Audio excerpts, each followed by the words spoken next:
Hello, YouTubers, and thank you for coming to my channel. This is the channel where we practice and learn bushcrafting, prepping, and survival skills. So I want to welcome everyone to my channel and thank you for supporting me. And today, I am not in the bush.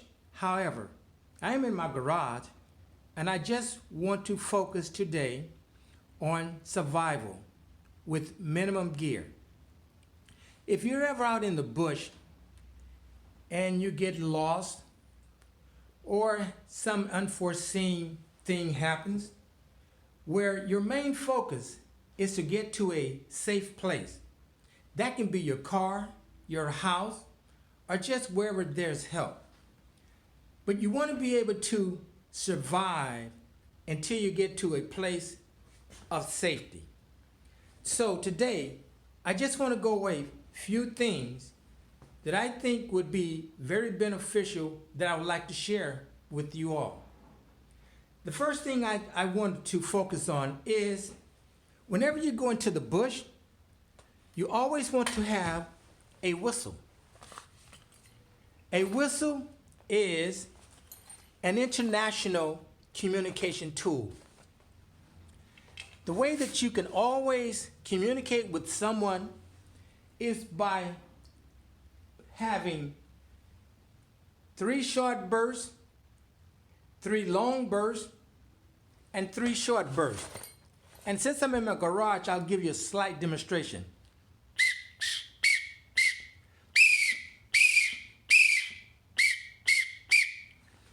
Anyone in the bush, game warden, anyone will recognize that is a call for help. And let's say you get to your vehicle and you're having problems with a flat tire, or you can't change it, you don't have the tool. You can do the same thing with your car horn. 3 short beeps, 3 long beeps, 3 short beeps.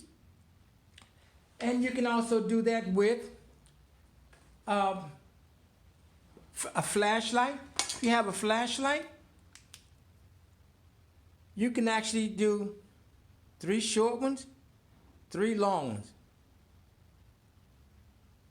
So that is an international way to communicate. Even with the pots and pans, 3, 3, and 3.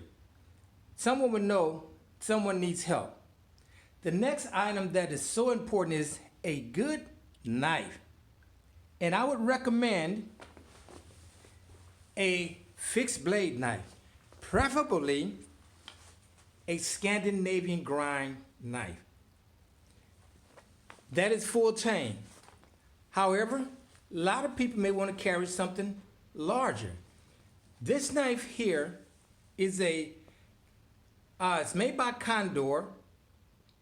It is called a Mountain Pass Camp Knife and has a 7-inch blade. And it is it's a flat grind with a double bevel. Here you can see this is a flat grind, here's a bevel, and the very edge is a micro bevel. This knife is very good for splitting logs or making fuel for logs of this nature, just by batoning them.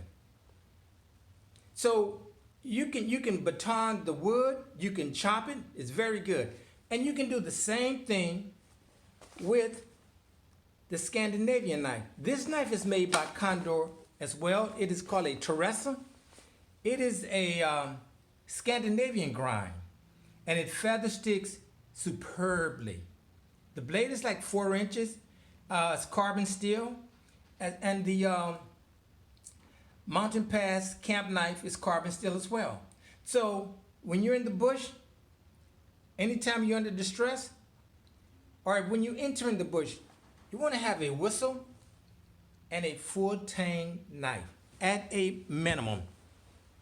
Next subject I want to talk to you about, with the knife, you can actually make a bed to sleep on. You can take this knife, chop you some limbs and some saplings. The saplings are just basically some greenery, and the limbs can be used as bed rails. And you put the saplings in between the bed rails and put some leaves there, and you have a bed. So you can survive safely with a knife and a whistle.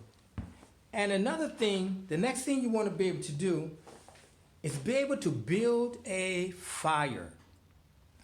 Most importantly in the bush, shelter and fire. Now, when you're building the fire, you're definitely going to need some type of tinder. Now, this Tinder Bundle was made from cedar bark. And what you do to glean this, or basically take it off the tree, you can do it with the spine of your knife. Here on this knife, as well as the spine on this knife. You're just basically shaving it. You're making it as thin as possible, and you're making it loose. And you also can, and when you're walking, you also want to be gathering dry tinder. If it's wet, you can pick it up, put it in your pocket, and let it dry. But this tinder here is from cedar bark. This tinder here is from cedar as well, but these are shavings from cedar bark, and this is birch bark. Birch bark burns very hot. It's very oily. So as you're walking in the bush, and you anticipate that you're going to have to make a fire, birch bark, fat wood, which comes from pine. Yeah, this is from a pine tree, and this is from cedar. Excellent source of tinder. And one of the things you would definitely need is a way to ignite it. I find a Ferroceium rod is one of the better ways. This is a 6-inch Ferroceium rod. Diameter is 1/2 inch. You use this striker. It has a striker that you just go here, strike it, you get sparks. You put this Ferroceium rod over that, strike it, over this, strike it, and over this, you would get sparks to ignite it. Now, if you're not a bushcrafter and you just happen to be in the woods, it's always good to have matches and a big lighter. That will guarantee you ignition. But I am a strong advocate of not using a lighter and matches until my main resource is not available. Another thing you can do when you're in the bush, and when you have a knife that is a fixed blade with a 90-degree spine, you can make a feather stick. This is a feather stick that was made from the Condor Teresa. And one good thing about this knife is that with this Scandinavian grind, it is so easy just to feather stick. And here are shavings that are from the feather stick. So, this is a look of the feather stick.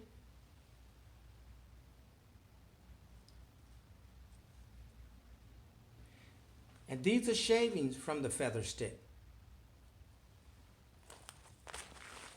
So, now once you get an ember in your Tinder Bundle, or from your fat wood, or from your birch bark, you're going to need kindling. Something that is very small. And here, I've made some kindling by turning some wood into finger size or smaller. Because once these catch, the smaller or the thinner the wood, the faster it will catch. And this is, like I said, this is already in the woods. So there you have your tinder. So again, to build your fire, it's always good to have a Ferroceium rod, big lighter, and matches.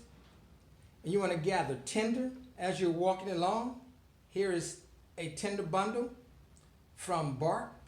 Again, that is fat wood from a pine tree, and that is birch from a birch tree. So all of that will give you a good fire. Now, one of the purposes of the fire is so that you can eat, that you can cook, and boil water. So I agree with the most important things in the bush is shelter, fire, and water. Now, if you have a metal canteen, which is very advisable, you can actually boil water in this canteen. This canteen has a nesting cup as well, which you can cook in it. It even has a lid to it, but this is a metal canteen that it is, you have a nesting cup right there, and you have a 28-ounce metal canteen, stainless steel. Just put it next to the fire, or you can take the water, pour it into the nesting cup, and you have hot water. You can cook with that right there. So that also, it disinfects water. I feel that is probably one of the safest ways, but you can purify water with tablets and so forth, iodine and so forth, but boil your water, I feel, is the safest. And when you boil water, let's say you go to a creek and you get water, or a stream, you want to swish the water around the top as well, because you're gonna dip this into the stream, and you want to swish this around when the water is hot by having a leather glove on or a bandana. Pick it up, swish it around, and clean the top of it as well. So that's one way to get your water. Another thing that's very important when you go into the bush, or when I buy boots for the bush, one of the things I do, I replace the shoelaces with paracord. That is exactly what I do. I replace my laces with paracord. Now, why do I do this? Because the paracord has 7 strands in it. Has fire, you can use it as fire tinder, you can use it as fishing line. It has wire that you can trap with it. It's very good. You can do lashings with this for your tripod and so forth. So I would advise anyone, when you get your boots for the bush or wherever, replace the shoelaces with 550 paracord. And the good thing about it, on my boots, I have 6 feet of paracord on each one. That gives me basically 12 feet of paracord, which gives me 84 feet of paracord. So if necessary, I can use them as a ridge line. I can lash things together. So it's very advisable. The next thing I would say, if you're in the bush and you don't have a weapon, you can always make one, or a tool. And this is a backcountry Death Star. Now, this is just 2 pieces of wood,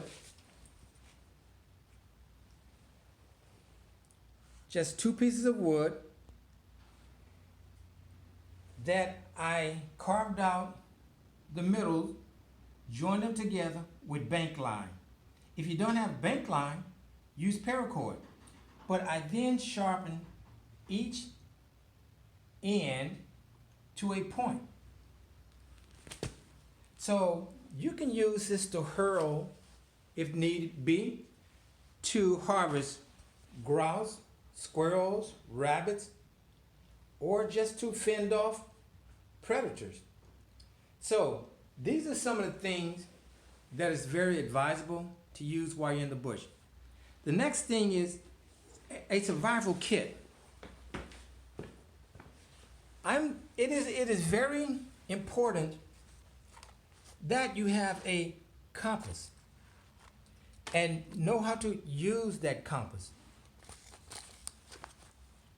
And if you don't have a compass or a compass and a GPS system, I have used this GPS system for many years. It always gets me back to my vehicle. Another thing you want to have is a flashlight.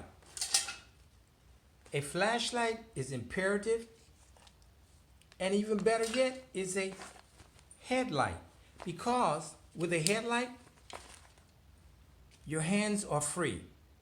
So a flashlight at a minimum, or a headlight. And another thing you want to have is waterproof paper. This is something I write notes. I always write on here what is my location. I just flip through there, but I write down my location. So in the event, it has my emergency contact. So in the event that something does happen, the game warden or some other person, they will know who to contact. So always have a waterproof paper, and as you see, there is a pencil. And another good thing to have is wire. If you want to do trapping, this is 10-pound test wire, so always good to have on you. Another good thing is a tea light. This can even provide you with warmth. It will burn for a while, but definitely have a tea light. And another good fire source are the tricky candles. These are the birthday candles that once they are lit, they don't go out. So, guys, I just wanted to share with you some of the things I think are very important when you're in the survival mode. And when I go into the bush, I always carry not one, but 2 pair of gloves. I use leather gloves when I am processing wood, but I just wear cloth gloves when I'm entering the bush. And I wear the cloth gloves because if you fall, what hits first? More than likely, it's going to be your hands, and you want to protect your hands. You're basically kind of helpless with damaged hands. So I advise and suggest always wear some type of glove. Here again, these are the gloves I wear when I am entering the bush. And here are the leather gloves that I use when I'm processing wood. And I always wear high top, ankle length boots. Always. My feet and my hands are very important. So, bushcrafters, preppers, and survivalists, I hope this was beneficial to you. I want you guys to hit that like button. I want you to leave me your comments so that I can learn from you. You can learn from me. And I would love to hear your comments. And I want you to share this video out to the community. And subscribe to my channel by ringing that bell so that you get all of my notifications when they drop. So again, quickly, a whistle for the bush. Here you want to have a full Tang knife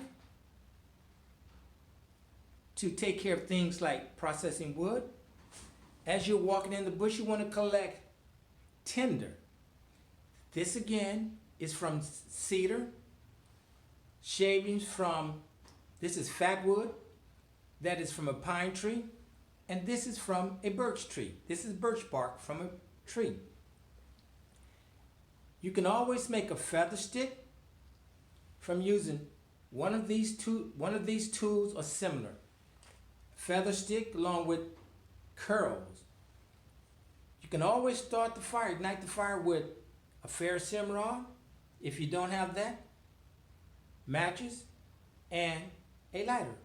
And once you get your Tinder bundles with an ember, you want to start putting kindling on them. And once the kindling has lit, the logs that you have split become the fuel, and that keeps it going. And that enables you to cook, which you're going to need water. You have your canteen, your container. You can boil water, you can purify it, you can cook. Here's your nesting cup. And again, a GPS system, a compass, definitely great. You need navigation, a flashlight, a headlight, both of them would be great. Waterproof note paper, something to write on, wire for trapping, matches as an emergency, tea light, candles, trickery candles, they never go out.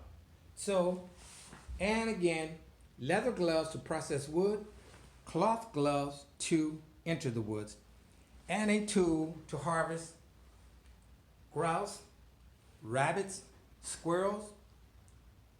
It will do the job. So guys, I hope you have enjoyed this video.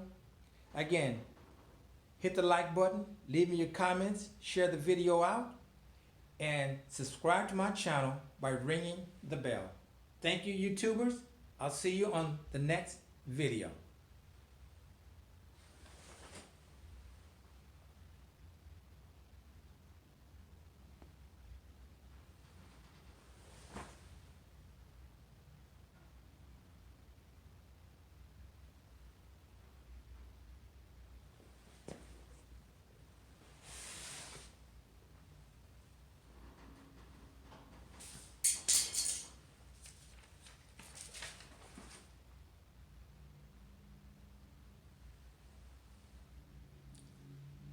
Thank you.